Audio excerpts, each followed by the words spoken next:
এটি একটি fingerprint based door lock system. এখানে একটি এলসিডি মডিউল, একটি ফিঙ্গারপ্রিন্ট মডিউল, একটি মাইক্রোকন্ট্রোলার PIC16F877 এবং একটি মোটর ড্রাইভার মডিউল ইউজ করা হয়েছে। এখানে তিনটি সুইচ রয়েছে। সুইচ 1 হচ্ছে কোনো একটি আইডি নাম্বার চেঞ্জ করার জন্য অথবা কোনো একটি আইডি ডিলিট করার জন্য। সুইচ 2 ইউজ হচ্ছে একটি ফিঙ্গারপ্রিন্ট আইডেন্টিফাই করার জন্য।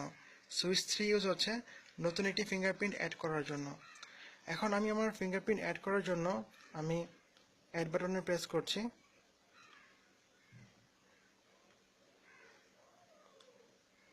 আমার ফিঙ্গারপ্রিন্টটি অ্যাড হয়ে গেছে। এখন আইডেন্টিফাই করার জন্য আমি আইডেন্টিফাই বাটনে প্রেস করছি। দরজাটি খুলে গেছে এবং কিছুক্ষণ পর দরজাটি বন্ধ হয়ে গেছে। এখন আমি যদি আইডি 4-এ একটি ফিঙ্গারপ্রিন্ট অ্যাড করতে চাই তাহলে আমাকে আইডি নাম্বার চেঞ্জ করতে হবে এবং আমি অন্য একটি ফিঙ্গারপ্রিন্ট অ্যাড করছি।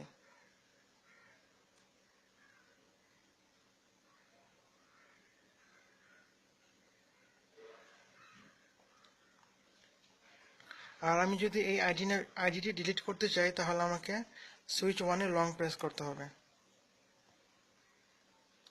এখন আইডি 4 ডিলিট হয়ে গেছে। এই ফিঙ্গারপ্রিন্ট মডিউলে মোট 200টি ফিঙ্গারপ্রিন্ট সেভ করে রাখা যাবে। আর কেউ যদি ভুলবশত 3বার রং ফিঙ্গারপ্রিন্ট দিয়ে থাকে তাহলে সিস্টেমটি অটোমেটিক্যালি লক হয়ে যাবে। যেমন আমি এটি ভুল ফিঙ্গারপ্রিন্ট দিয়েছি, এটি রিজেক্টেড হয়েছে। আমি অন্য একটি ভুল ফিঙ্গারপ্রিন্ট দেই, এটি রিজেক্টেড হয়েছে। আচ্ছা, এটা আবার রিজেক্টেড হয়েছে। এবার 4th টাইম এটা লক হয়ে যাবে।